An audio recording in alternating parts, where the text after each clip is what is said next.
चलो पढ़ना था कहां से? फोकस से। फोकस, फोकस क्या होता है?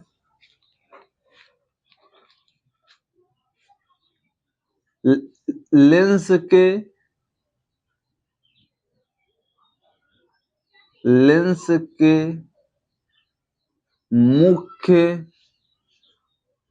मुख्य अक्ष के समांतर जाने वाले प्रकाश किरण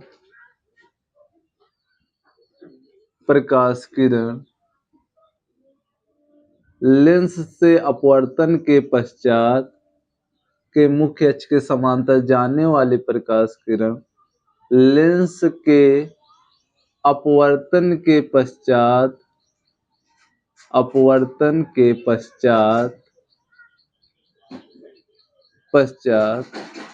जिस बिंदु से जाती है, जिस बिंदु से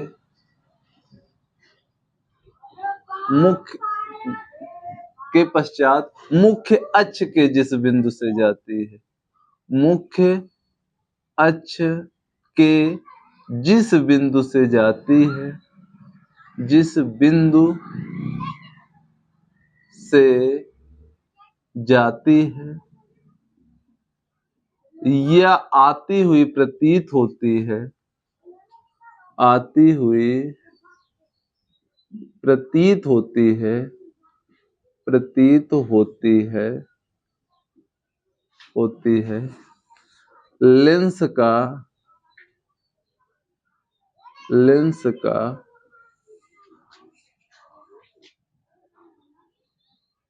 फोकस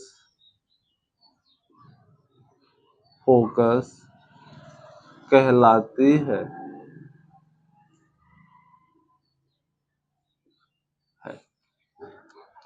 लेंस में दो फोकस होते हैं, जिसे हम प्रथम फोकस तथा द्वितीय फोकस कहते हैं। लेंस हम लोगों ने देखा दो प्रकार के होते हैं, एक होता है उत्तल लेंस, एक होता है अवतल लेंस। तो दोनों में हमारे क्या होंगे? उत्तल लेंस में भी दो फोकस होते हैं, प्रथम फोकस और द्वितीय फोकस। अवतल लेंस में भी प्रथम फोकस तथा द्वितीय फोकस होता है। जैसे उत्तल लेंस का प्रथम फोकस, उत्तल लेंस का प्रथम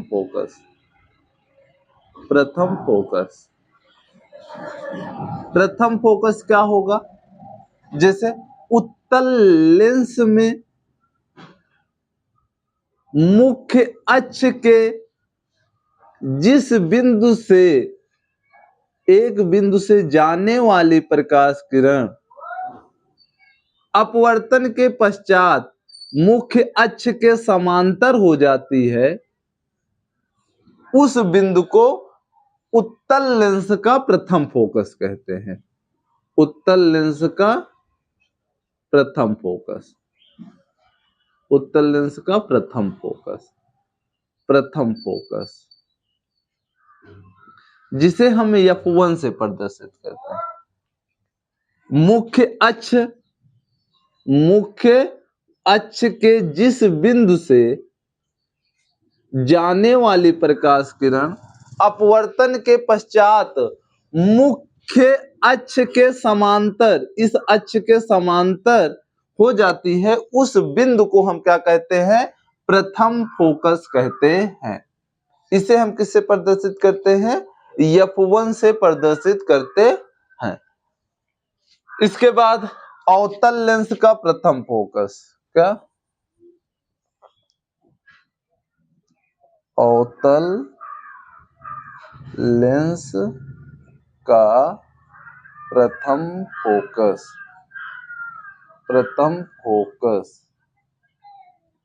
अवतल लेंस ए है।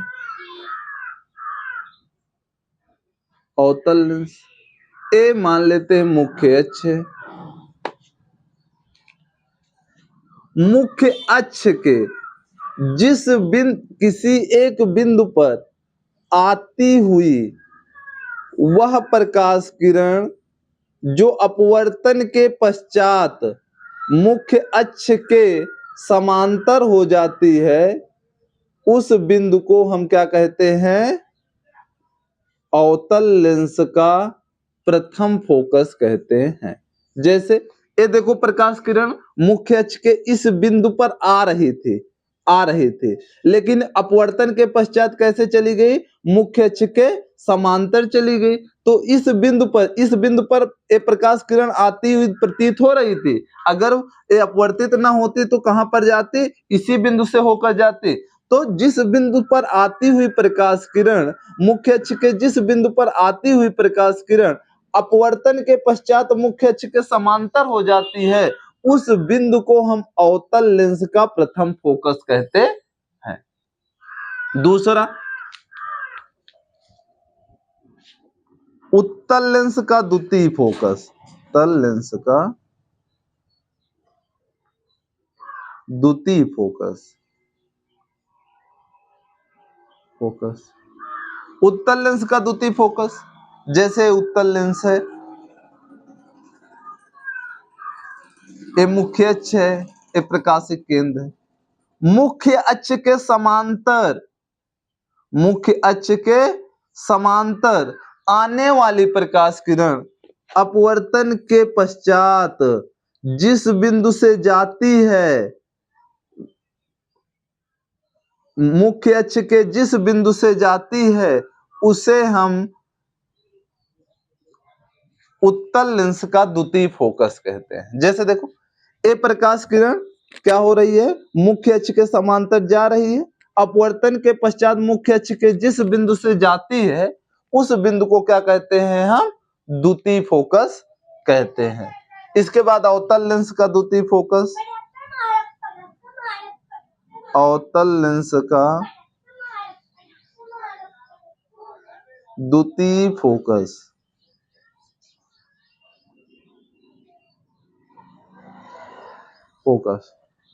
अवतल लेंस का द्वितीय फोकस क्या होता है?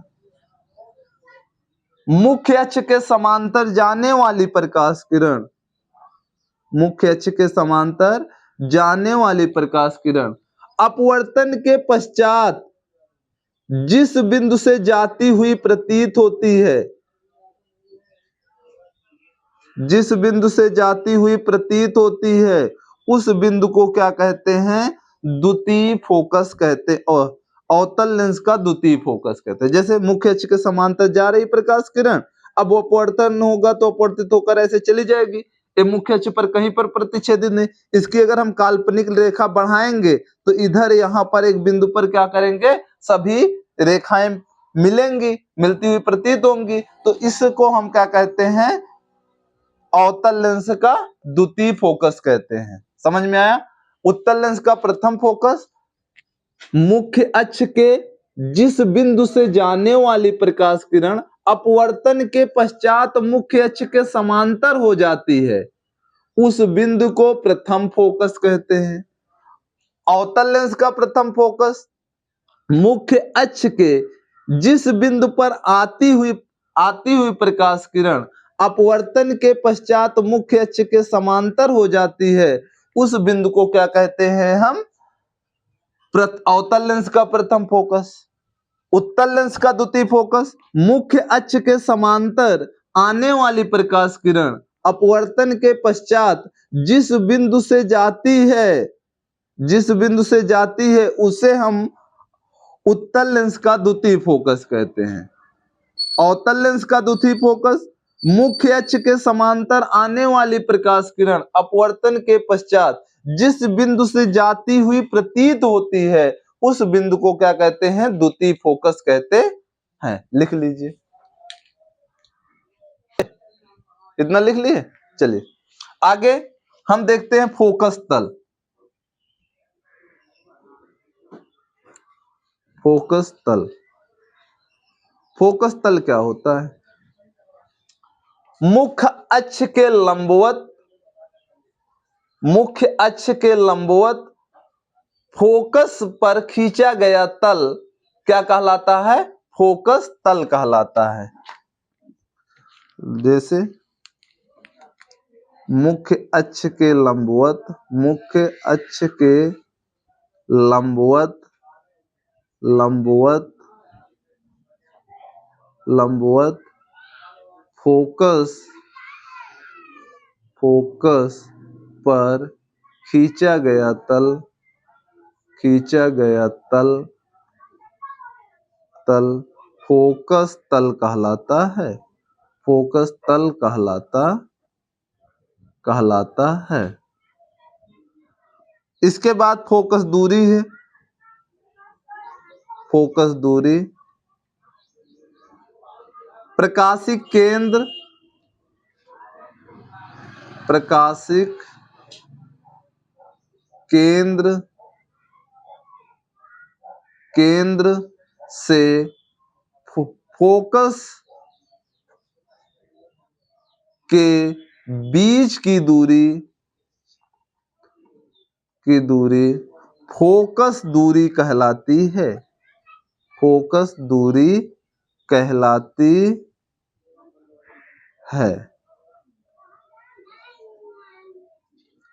इसके बाद हम पढ़ेंगे प्रतिबिंब का बनना। जिस प्रकार से प्रतिबिंब का बनना हमने किसमें, अवतल दर्पण में पढ़ा था, वही उत्तल लेंस में होगा। जो उत्तल दर्पण में पढ़े थे वह क्या होगा, अवतल लेंस में बनेगा। चलो इसके बाद प्रतिबिंब को बनना देखते हैं, लिख लो।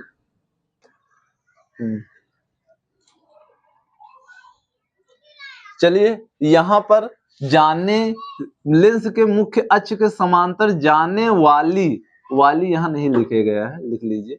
जाने वाली प्रकाश किरण लेंस के अपवर्तन के पश्चात मुख्य अक्ष के जिस बिंदु से जाती है या आती हुई प्रतीत होती है, लेंस की फोकस कहलाती है। चलो लिख लिए, मिटा दे रहे।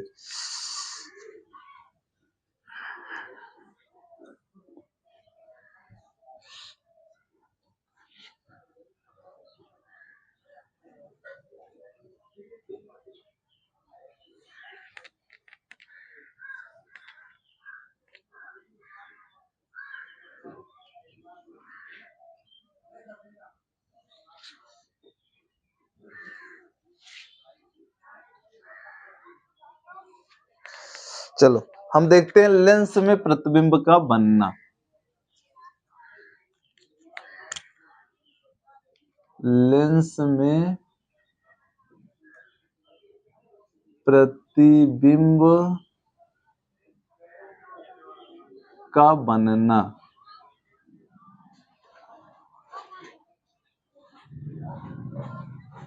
सबसे पहले हम देखते हैं उत्तल लेंस में प्रतिबिंब का बनना। उत्तल लेंस में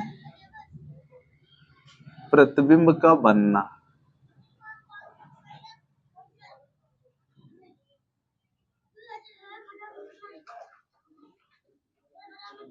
उत्तल लेंस में प्रतिबिंब का बनना।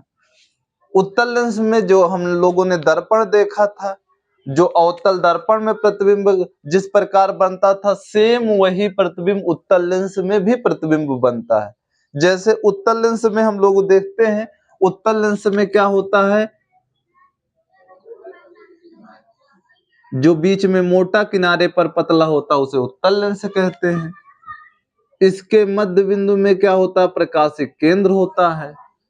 इसमें दो वक्रता केंद्र C1 तथा C2 होता है, जिसे हम क्या कह सकते हैं, 2F1 तथा 2F2 कहते हैं।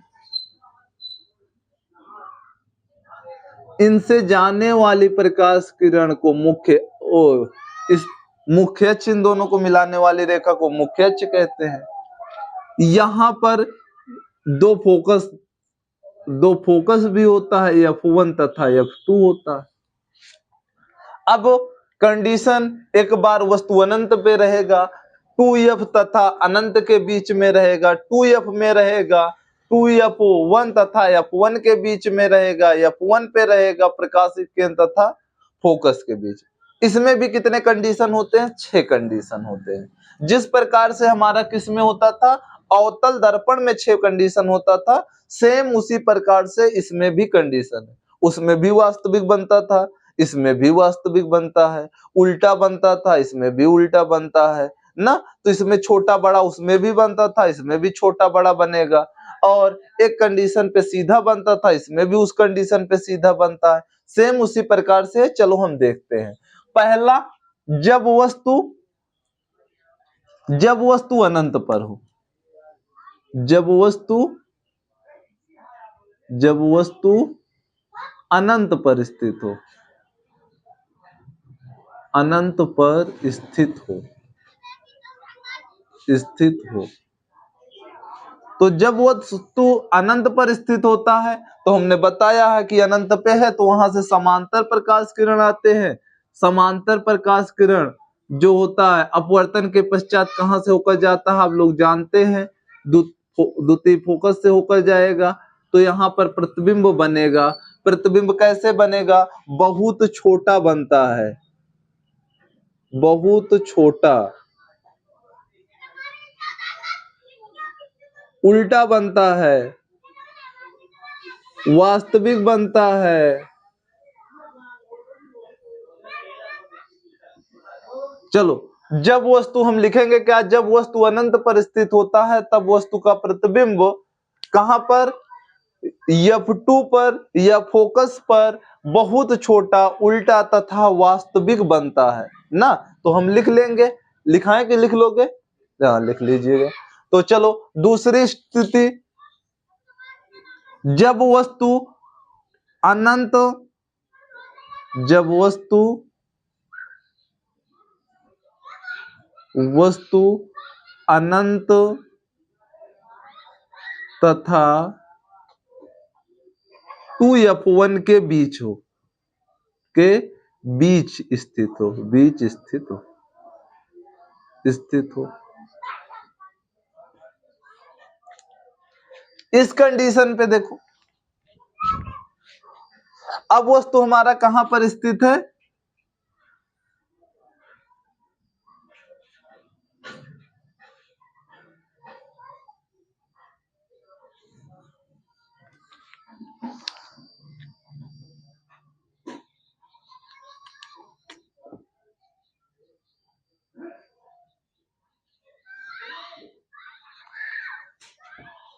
यहां पर मान लेते हैं कोई ए बी वस्तु है,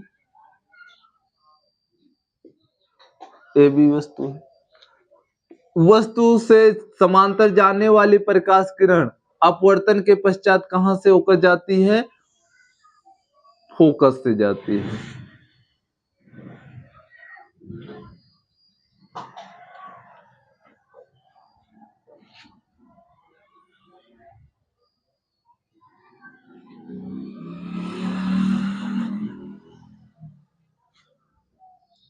और दूसरा, प्रकाशिक केंद्र से जाने वाली प्रकाश किरण बिना अपवर्तित हुए उसे निकल जाती है। तो प्रतिबिंब कहां पर बन रहा है? इस बिंदु पर बन रहा है।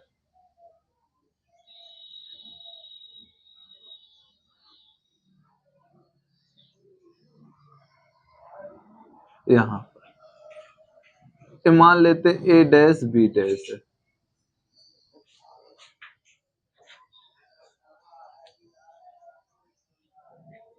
तो प्रतिबिंब कहां बना? जब वस्तु कहां? अनंत तथा 2F के बीच में होता है, तब प्रतिबिंब कहां पर बनता है? F2 तथा 2F2 के बीच में। कैसे बनता है? वास्तविक, उल्टा तथा वस्तु से छोटा बनता है। तो लिख सकते हैं, जब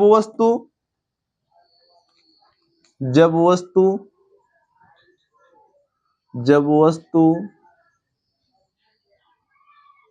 अनंत तथा 2F1 के बीच स्थित हो,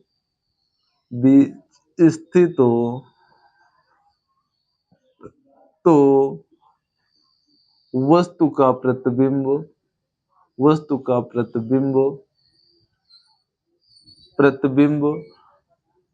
F2 तथा 2F2 के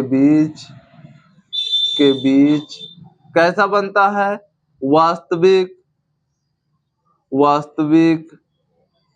उल्टा तथा वस्तु से छोटा बनता है, वस्तु से छोटा बनता है।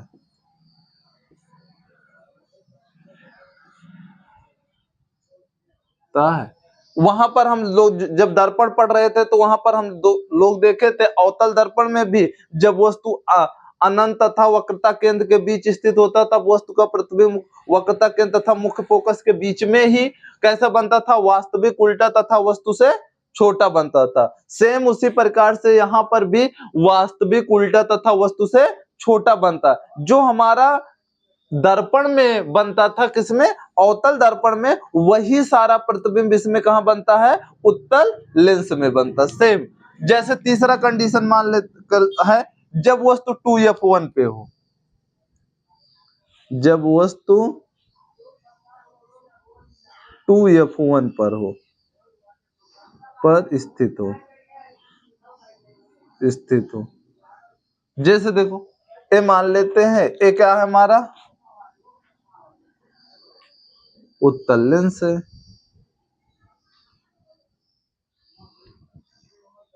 लेंस है, ये प्रकाशिक केंद्र है। अब प्रकाशिक केंद्र यहां पर हमारा 2f1 है, यहां पर f1 है, यहां पर f2 है, यहां पर 2f2 है, 2f2 है। अब वस्तु हमारा कहां पर स्थित है, यहां पर स्थित है। अब यहां से समांतर जाने वाली प्रकाश किरण मुख्य फोकस से होकर चली जाती है। दूसरा, प्रकाशिक केंद्र से जाने वाली प्रकाश किरण इस प्रकार से चला जाता और प्रतिबिंब कहां बनता है, 2f2 पे बनता है। जब वस्तु 2f1 पे स्थित होता है तो कहां पर बनता है, प्रथम वक्रता केंद्र पर स्थित होता है तो द्वितीय वक्रता केंद्र पर बनता है ना। तो वहां पर भी हम लोगों ने देखा था, जब वस्तु वक्रता केंद्र पर स्थित होता था तो वक्रता केंद्र पर ही वस्तु के बराबर और वस्तु के बराबर आभासी तथा उल्टा बनता है। यहाँ पर भी प्रकाश किरण जाती हुई दिखाई दे रही है ना, तो जाती हुई दिखाई दे रही तो वास्तविक बनेगा। और कहां पर बन रहा है, 2f2 पे बन रहा है, वास्तविक है, उल्टा है तथा वस्तु के क्या होता है, बराबर बनता है। तो लिख लो, जब वस्तु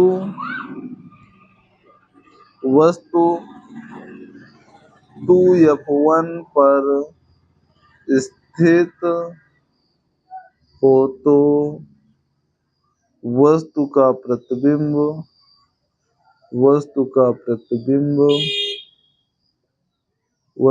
प्रतिबिंब कहां पर, 2f2 पर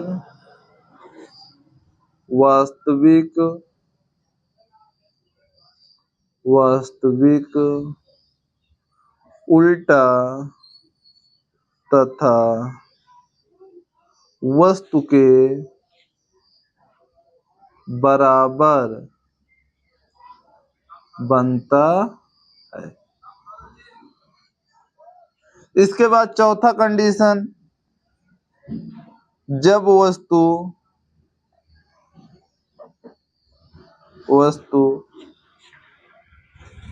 2f1 तथा f1 के बीच स्थित हो,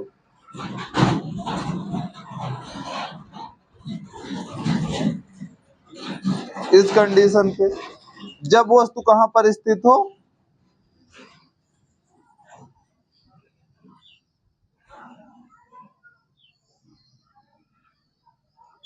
2f1 f1 f2 2f2, जब वस्तु 2f1 तथा f1 के बीच स्थित हो तो यहां से जाने वाली समांतर प्रकाश किरण कहां से होकर जाती है, f2 से, और प्रकाशिक केंद्र से जाने वाली प्रकाश किरण अपवर्तन के पश्चात उसी मार्ग पर निकल जाती है। तो प्रतिबिंब कहां पर बनता है, 2f2 तथा अनंत के बीच में। कैसे बनता है, वास्तविक उल्टा तथा वस्तु से बड़ा बनता है। वहां पर भी बनता था वैसे, जब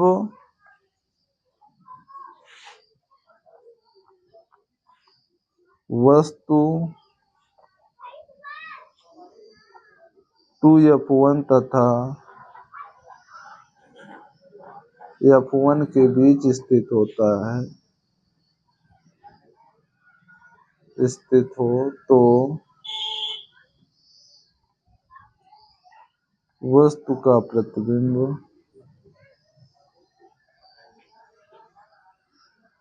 टू F2 तथा अनंत के बीच वास्तविक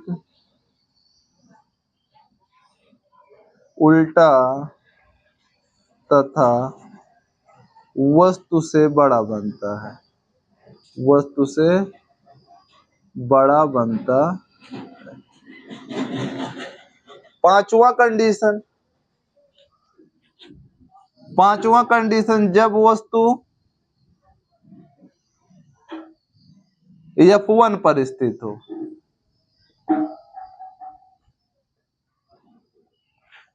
तो F1 पे स्थित होगा तो देखो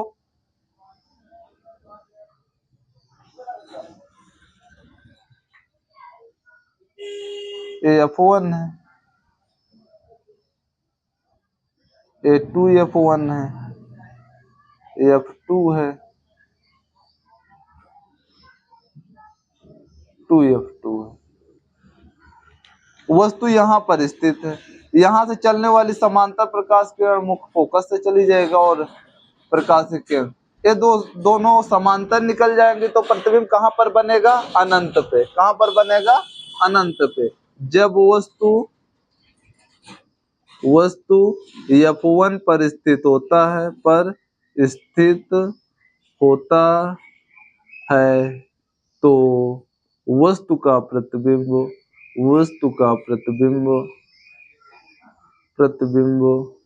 अनंत में वास्तविक उल्टा तथा बहुत बड़ा बनता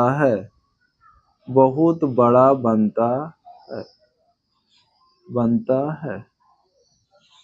इतना लिख लो, जल्दी से लिख लिए। चलो मिटा रहे हैं।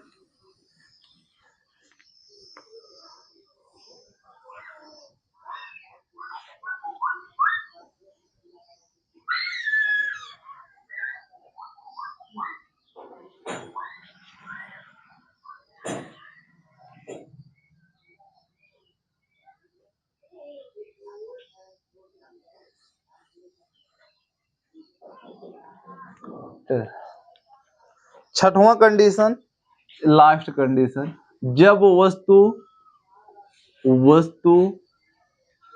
F1 तथा प्रकाशिक केंद्र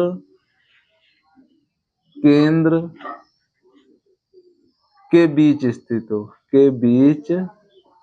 स्थित हो। चलो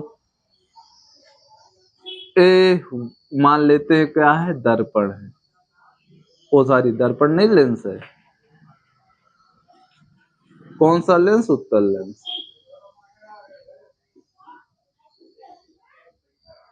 ये C1 है या 2F1 है, ये क्या है? 2F2 है। ये दोनों को मिला देने से मुख्य अक्ष बन गया। ये क्या है? हमारा F1 है, ये क्या है? F2 है। यहां पर कोई वस्तु स्थित है, इस वस्तु से समांतर जाने वाली प्रकाश किरण अपवर्तन के पश्चात कहां से होकर जाएगी? मुख्य फोकस से जाएगी। दूसरा, प्रकाशिक केंद्र से जाने वाली प्रकाश किरण इसी प्रकार से चली जाएगी और एक दूसरे को कभी प्रतिच्छेद नहीं करेगा। तो इसकी काल्पनिक रेखा जब हम बढ़ाएंगे तो एक दूसरे को एक कहीं पर प्रतिच्छेद करेंगे और जहां पर प्रतिच्छेद करेगी वहीं पर क्या बन जाएगा? वस्तु बन जाएगा। जब वस्तु कहाँ होता है 2f1 सॉरी f1 तथा प्रकाशिक केंद्र के बीच में स्थित होता है, तब वस्तु का प्रतिबिंब कहाँ पर बनता है? वस्तु की ओर। किसकी ओर? जिस तरफ वस्तु रहता है उसी तरफ प्रतिबिंब बनता है। कहाँ बनता है? अनंत और वस्तु के बीच में कहीं पर भी बनता है। कैसे बनता है? ये देखो, प्रकाश किरण मिलती हुई नहीं दिखाई दे रही है, प्रतीत हो रही है, इसलिए आभासी बनता है, सीधा बनता है और वस्तु से बड़ा बनता है। हम वहां पर दर्पण में भी देखे थे ना, अवतल दर्पण में जब प्रतिबिंब कहाँ मुख्य फोकस तथा ध्रुव के बीच में स्थित होता था, तो दर्पण के पीछे वास्तविक उल्टा तथा आभासी सीधा तथा वस्तु से बड़ा बनता था ना। तो सेम उसी प्रकार से यहाँ पर भी जब वस्तु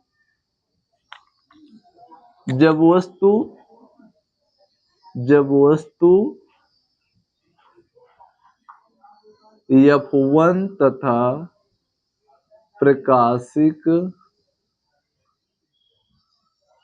केंद्र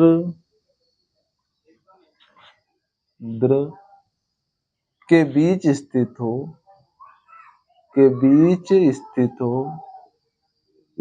हो तो वस्तु का प्रतिबिंब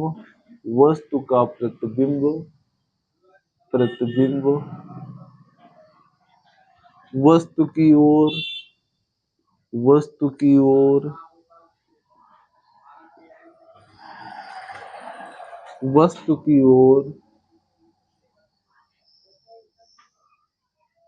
की ओर आभासी सीधा तथा वस्तु से बड़ा बनता है।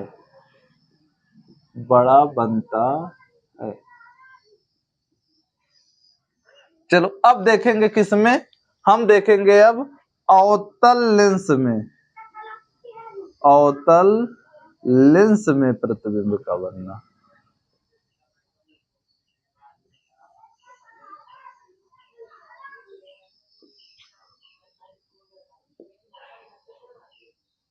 जिस प्रकार से हमने वहां पर उत्तल दर्पण देखा था, सेम उसी प्रकार से क्या होता, अवतल लेंस में भी प्रतिबिंब बनता है। केवल दो ही कंडीशन होती है, जब वस्तु कहां पर अनंत पे स्थित हो, दूसरा जब वस्तु प्रकाशिक केंद्र प्रकाशिक केंद्र और अनंत के बीच में स्थित होता। केवल दो कंडीशन। पहला कंडीशन जब वस्तु कहां पर स्थित हो, जब वस्तु अनंत पर स्थित हो। जब अनंत पर स्थित होता है तो वस्तु अवतल लेंस में प्रतिबिंब कब बनता है? ये क्या है हमारा?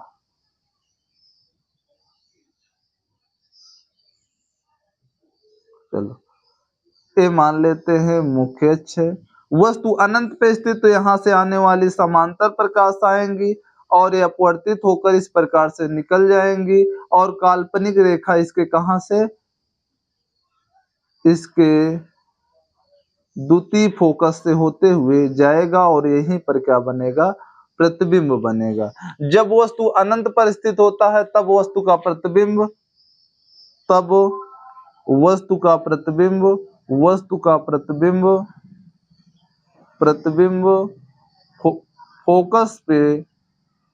फोकस पर आभासी सीधा तथा वस्तु से बहुत छोटा बनता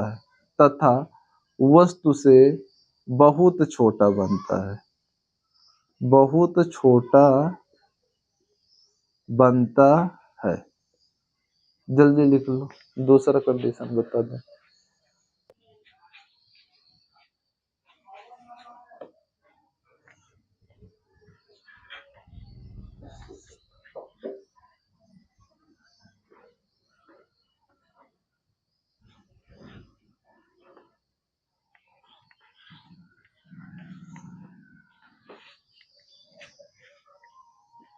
जब वस्तु अनंत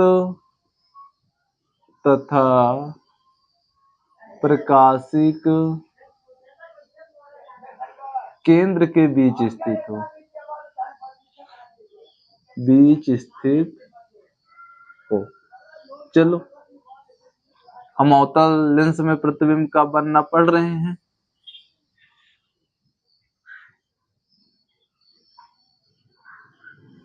जो बीच में मोटा किनारे, वो बीच में पतला किनारे पर मोटा होता है।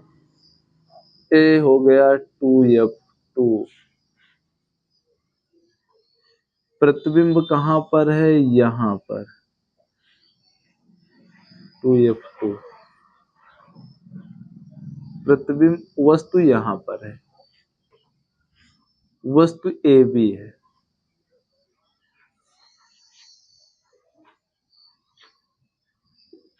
या कहीं पर स्थित कर दो, यहां पर स्थित कर दो। चलो, यहां पर वस्तु स्थित है, ए बी वस्तु है, क्योंकि अनंत और प्रकाशिक केंद्र के बीच में आप कहीं पर भी वस्तु को स्थित कर सकते हैं। यहां पर ना करके चलो हम यहां पर कर देते हैं, आप कहीं पर भी कर दो। चलो मान लेते हैं ए बी वस्तु है, यहां से चलने वाला समांतर प्रकाश किरण, हम जानते हैं समांतर, मुख्य अक्ष के समांतर जाने वाला प्रकाश किरण अपवर्तन के पश्चात कहां से जाता? फोकस से जाता है, द्वितीय फोकस से। अब ए ऐसे अपवर्तित हो जाएगा, इसकी काल्पनिक रेखा खींचेंगे तो कहां से होते हुए जाए दिखाई देगा? 2f2, सॉरी f2 है ये तो, फोकस से ना। और उसके बाद प्रकाशिक केंद्र से जाने वाला प्रकाश किरण उसी मार्ग पर अपवर्तित होकर चला जाएगा, और दोनों पर कहां पर काटेंगे? यहां पर प्रतिच्छेदित करेंगे। ए बन जाएगा a डैश b डैश ना। तो हमारा प्रतिबिंब कहां पर बना? जब वस्तु अनंत तथा प्रकाशिक केंद्र के बीच में कहीं पर भी स्थित होता है, तब वस्तु का प्रतिबिंब फोकस तथा प्रकाशिक केंद्र के मध्य कैसा? आभासी, क्योंकि प्रतीत हो रहा है, जा नहीं रही है अपवर्त ना, आभासी, सीधा तथा वस्तु से छोटा बनता है। तो आप लिख लें, जब वस्तु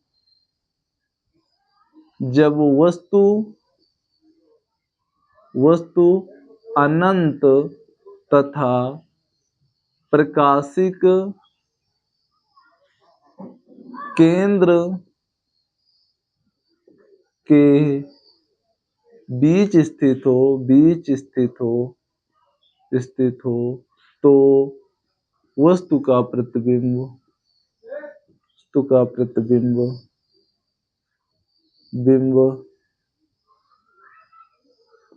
f2 तथा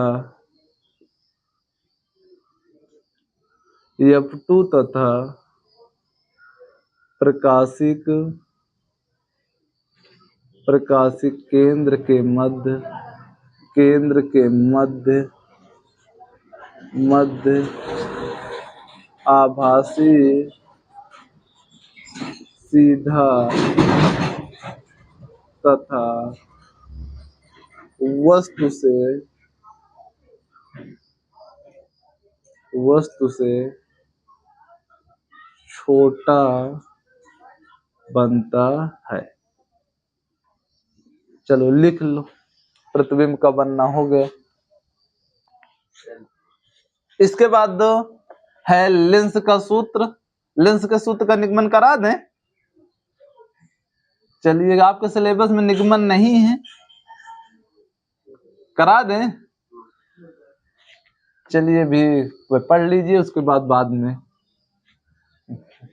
समय रहेगा तो करा देंगे ना। चलो, लेंस का सूत्र। लेंस का सूत्र क्या होता है? 1/f is equal 1/v minus 1/u। जहां पर क्या? f फोकस दूरी है, जहां f क्या है? फोकस दूरी है, v प्रतिबिंब की दूरी है, और u क्या है? वस्तु की दूरी है।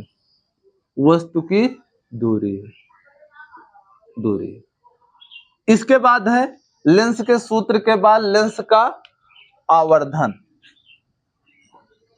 लेंस का आवर्धन। लेंस का आवर्धन क्या है? लेंस में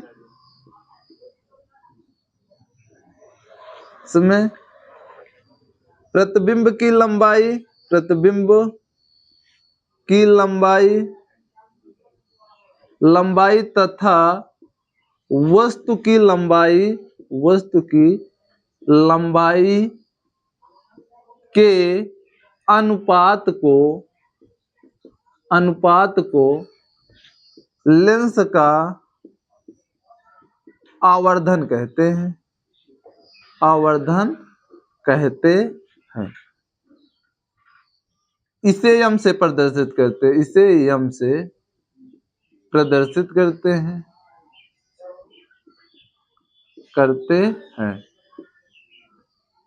यम बराबर प्रतिबिंब की लंबाई तथा वस्तु की लंबाई। इसी को हम एच डैश तथा एच या आई बटे ओ कहते हैं।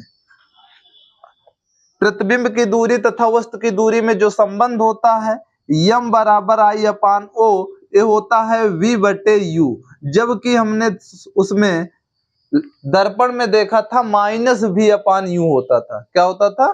लेंस में, लेकिन माइनस नहीं होता था। वहां निगमन भी किए थे। चलो इतना लिख लो जल्दी। इसके बाद है हमारा लेंस की क्षमता। चलिए,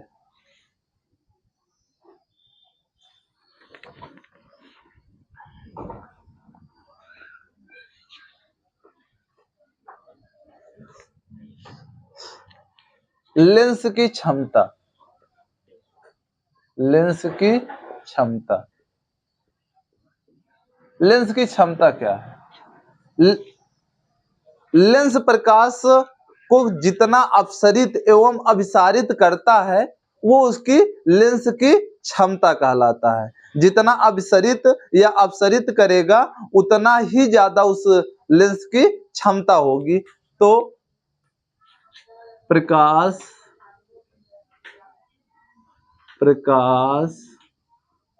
को अभिसरित तथा अपसारित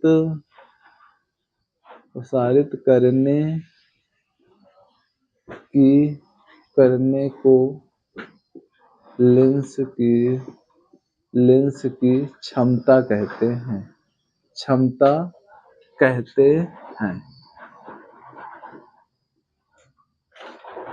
लेंस की क्षमता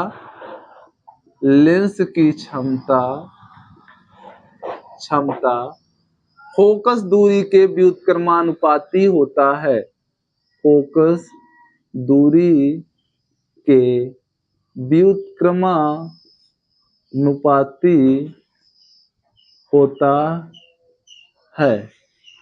होता है। लेंस की क्षमता बराबर होता है 1 अपान फोकस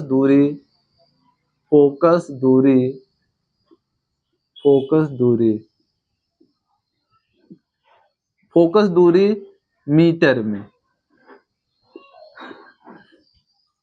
या हम कह सकते हैं P बराबर 1 अपान एफ, किसमें? मीटर में। फोकस दूरी किसमें होना चाहिए? मीटर में। अगर सेंटीमीटर में करेंगे तो हम जानते हैं 1 मीटर में कितने होते हैं?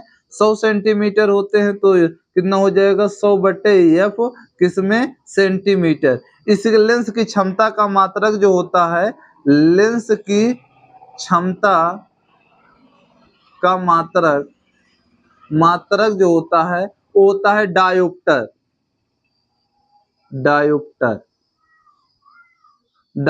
होता है। जब क्या होता है? जब किसी लेंस की फोकस दूरी 1 मीटर हो तो उस पे लगने वाला क्षमता कितना होगा? 1 डायोप्टर के बराबर होगा। या हम कह सकते हैं 1 बटे मीटर, एक अपान मीटर में इसका मात्रक होता है, यही किसके बराबर होता है, एक डायोप्टर के बराबर होता है, डायोप्टर के बराबर होता है, एक डायोप्टर के। लिख लीजिए, खत्म।